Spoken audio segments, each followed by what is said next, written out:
Welcome to the Global Conversation on Euronews. For 4 years, Brexit has dominated Europe, but in the next few weeks, it's hoped that an agreement on the EU-UK future relationship can finally be negotiated.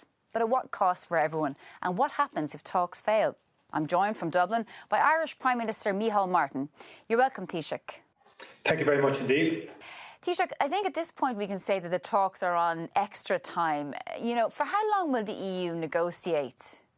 Well, sometimes you can get a good result in extra time. And I think it's important, given the enormity of the issues here, the enormity of the implications, negative, may I say, in terms of the economy of the United Kingdom, of Ireland and Europe, that we must use all the available time that we have to reach an agreement. Because I say it straight out, I believe a no deal would be very damaging to our economy, to the United Kingdom's economy.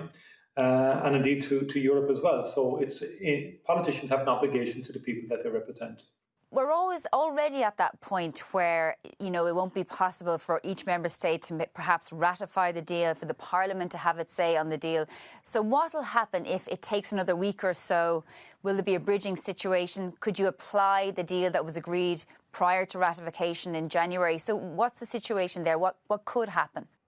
Well, our immediate focus, obviously, is in trying to make sure that the EU and the UK can arrive at a deal that will be satisfactory in terms of a future relationship. Europe has it within its capacity to develop proper ratification procedures. It is tight, I acknowledge that, and time is running out. But I do believe that with some degree of creativity, we can facilitate the ratification of a deal. Perhaps on a staged basis, but I think it's one that we can satisfactorily resolve once we actually get a deal in place. So the outstanding issues remain, of course, fisheries, where there's been very little progress since March, really, on this issue, and of course, level playing field, state subsidies and governance. Can you tell us a little bit about where they are at this stage and what's so outstanding that they haven't been able to, bridge the gap? On level playing field, I think we do all realise the fears on both sides in terms of one getting an advantage over the other in relation to the application of state aids and so forth. But I do believe there is a landing zone on the level playing field that then leads into a dispute resolution mechanism that would enable both sides to react if one was undermining the agreement and in breach of the agreement. I think underlying all this is the necessity for trust and to rebuild trust between the European Union and the United Kingdom. It's on the basis of solid trust that the future relationship between the United Kingdom and Europe can work best. In relation to that trust, how badly has it been damaged when you look at, I suppose, the past 4 years of negotiations, the stop-start nature of that, but also, most importantly, the Internal Markets Bill and the part that will likely breach the Irish Protocol? Well, I do believe that the UK Internal Markets Bill did erode trust.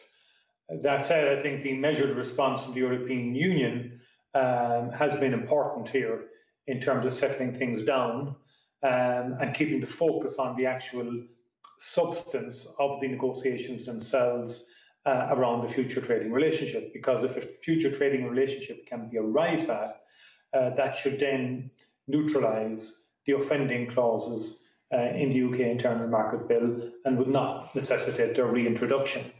So I believe it's been handled in a measured way and in a proper way, given the enormity of what's at stake in terms of Brexit for so many people.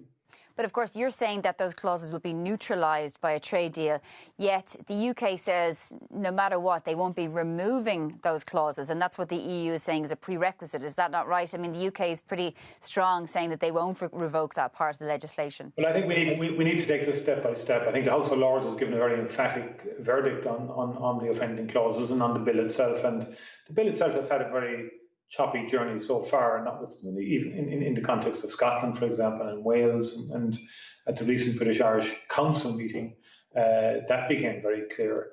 But leaving that to one side, I think if the substance of the agreement is such that we have a very viable future trading relationship with the United Kingdom, then I think a lot can follow from that and a lot can flow from that.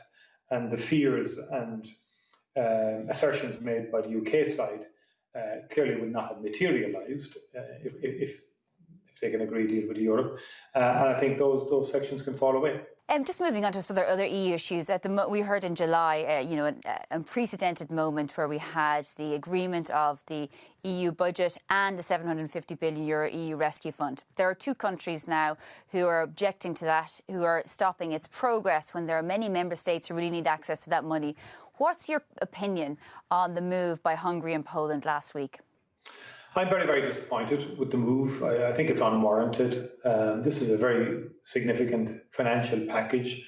It was a historic breakthrough in terms of the collectivisation of debt and all of the EU states working together to raise money on the markets. And to have it now slow down or held back because of two member states having difficulties with the agreement arrived at between the Parliament and the Council is very regrettable. But speaking to those countries specifically, the fact that they're putting an obstacle in front of those member states having access to that money, the fact that they pursue illiberal democracies, that they diminish the rights of LGBT people, of refugees, in Hungary expelled a university, that consistently breach rule of law and are only being asked to simply obey basic rule of law. Speaking to those two countries, what's your position? Well, my position is that they should withdraw their objections to this package and facilitate the drawdown of money by member states. I believe the treaty is there to deal with the undermining of basic EU core values. I have real concern in terms of the attitude of the member states, and particularly in Poland, for example, recently in relation to LGBT plus, and that's not acceptable to many in Ireland, for example, in terms of that issue. And more broadly speaking, I would say, however, that there are mechanisms there within the treaty where any undermining of the values of the EU should be dealt with. And I think that's the context.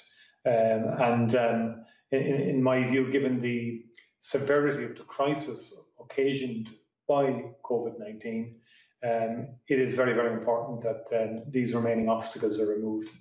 And I think also the member states should take cognizance of the genuine views held by other member states on these issues. OK, Micheál Martin, Irish Prime Minister, thank you very much for joining us on Global Conversation. Thank you very much indeed. Thank you.